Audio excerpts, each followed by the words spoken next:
میگذارم سخن حضرت علی را که علی چی را دوست می داشت. میگه یک نفر در یک همسایش را تق تق کرد. همسایه برآمد گفت برادر عزیز احتیاجی به 100 سامانی دارم.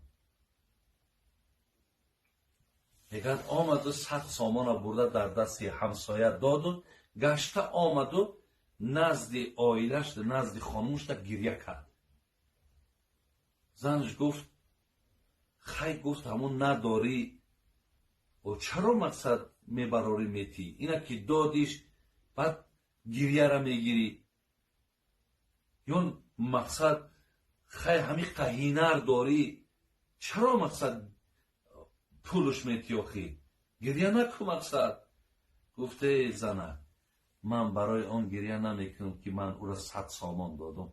من برای آن گریه میکنم که من از حال او آگاه نشده او باید به خانه مرا ناآمده باید من کاری او را بود میکردم. من از حال او باید درگار میشدم. اینجا گریه من بر اون است که من از حال او آگاهی پیدا نکردم و او خود خسته برای مراجعت پیش من آمد. بگذار برادرای ثروتمند خدای مهربان شما را مال داده است. شما تید وقتی که میبرین این امکانیت هم ولی مال عثمان زیادشویش امی حساب بود که میداد ایسا الله میدادش. زیرا خدا خودش گفته است انفق ینفق بته میتمت. حضرت عثمان هم این 3 چیز را دوست میداشت. و حضرت علی مراجعت کرد گفت علی تو چی را دوست میداری؟ حضرت علی چی گفتن؟ گفتن حبی به الی من دنیا ثلاث. مثل همین برادران من هم 3 چیز را دوست میدارم. یکم الخدمت للضیف و صوم فی الصیف و ضرب بالسیف. حضرت علی برادرای عزیز داماد پیامبر نازنین ما شوهر حضرت فاطمه پدر امام حسن امام حسین. حضرت چی میگه؟ میگه یکم دوست میدارم که اگر یک مهمان خانم بیاد برای مهمان خدمت کنم. ببین برای مهمان خدمت کنم. 2 روزه بدارم در تابستان زیرا که در تابستان روزه داشتن مشکله. روزه بدارم در تابستان. 3 شمشیر میگه گرفته گفت با این شمشیر گفت کار آن دشمنهایی که بر دینی تو دشمنی میکنن بر شریعتی تو دشمنی میکنن کار اونها را به این کار دم به انجام برسانم. حضرت هم 3 چیز دوست داشتن. بعد برادران عزیز بعد از آن میگه جناب ابن حجر اسقلانی میگه فبینهما فی ذالک اذ جاء جبرائیل علیه السلام. میگه همین زمان وقت صحبت های ناکی بود چی آنچه از دوستاریاشون که داشتن همین زمان میگه بود که جبرائیل نازل شد. و قال بعد جبرائیل به پیامبرمون چی گفت؟ ارسلنی گفت الله تبارک و تعالی لما سمع مقالتكم و امرك ان تسألني اما احب ان كنت من اهل دنیا. بعد گفت الله مهربان مرا روان کرد ای محمد و از آنچه که در اینجا شما گفتین خب همه اینها گوش کرده شید و خدای مهربان امر کرد که بر محمد بگو که اگر جبرائیل از مردم اهل دنیا میشید چرا دوست می داشت؟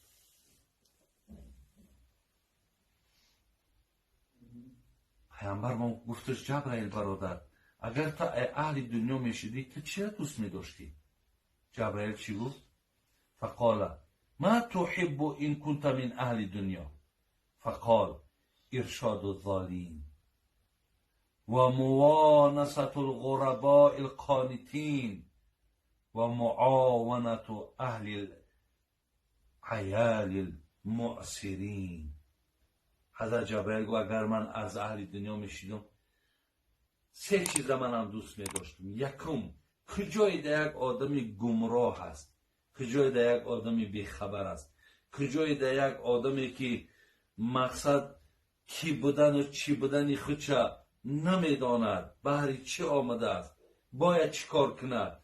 یعنی یک آدمی گمراه میخواهم که در هدایت او واسطه شوم، در هدایت او سبب شوم. یک. دو، در کجایی که یک آدمی پای با عبادت است ولی غریب است، میخوام که همراه اونها باشم. سه، و دوست میدارم در کجایی که یک آدمی بیچاره و کمبغل و ناتوان است، از مال و از داراگیم اونها را کمک کنم. اینها را جبرائیل دوست داشتن. بعد از آن و قال جبرائیل علیه السلام یحب رب العزة جل جلاله من عباده ثلاث خصال. گفت خدای مهربان سه عمل از بندگانش دوست می‌داره.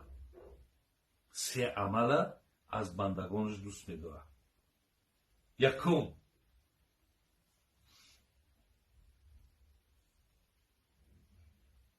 نگاه داشتن امانت. یعنی یک آدمی از سخن پیشت امانت میماند، مال و ملکش امانت میماند، امانت را خیانت نکردن، الله این خصلت از بندهاش دوست می‌داشته. دوم، والبکا عند الندامه. دوم، گریه را وقتی که در کرداراش پشیمان میشه و پیش خداوند گریه میکنه، همین گریه را هم الله دوست می‌داشته. سیوم، و صبر و عند الفاقه. سیوم، وقتی که شما در حالت تنگ دستی میزنین، در حالت مشکلات میزنین و صبر میکنین، این حالت چی هست؟ این حالت هم خداوند این گویم عمل ما را، این کردار ما را که صبر هست دوست می‌داشته است. در یک روایت دیگر دیدم برادرها، اینجا صحبت من تمام می‌شود.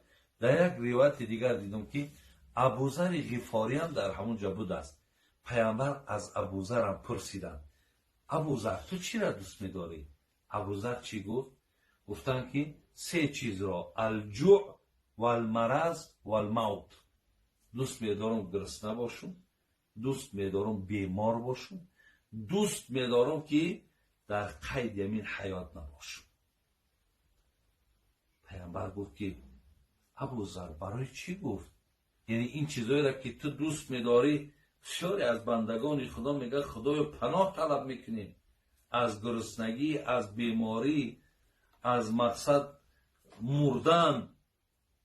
تو چرا اینها را دوست می‌داری؟ برادرها، ابوذر غفاری چی گفت؟ گفتن لیوریخ قلبی و یخف ذنبی لألقی ربی. گفتن یکم این است که وقتی که آدم گرسنه ماند، قلبش بسیار ملایم می شود. انسان وقتی بیمار شید، خدا به طفیل بیماری گناهاش می بخشد. و وقتی که از دنیا را پدرود گفت، با پروردگارش ملاقات می شود. خدای مهربان، این صحبتی را که من داشتم که یک صحنه بود برادرای عزیز، یک لحظه که نشسته که تا جبرائیل آمده در اینجا اشتراک کردن. خدای مهربان بعد شنیدن این صحبت ها و این محبوبیتی که پیامبر نازنین من داشت، اصحاب او داشت، خدایا توفیقی پایبند شدن نصیب کن.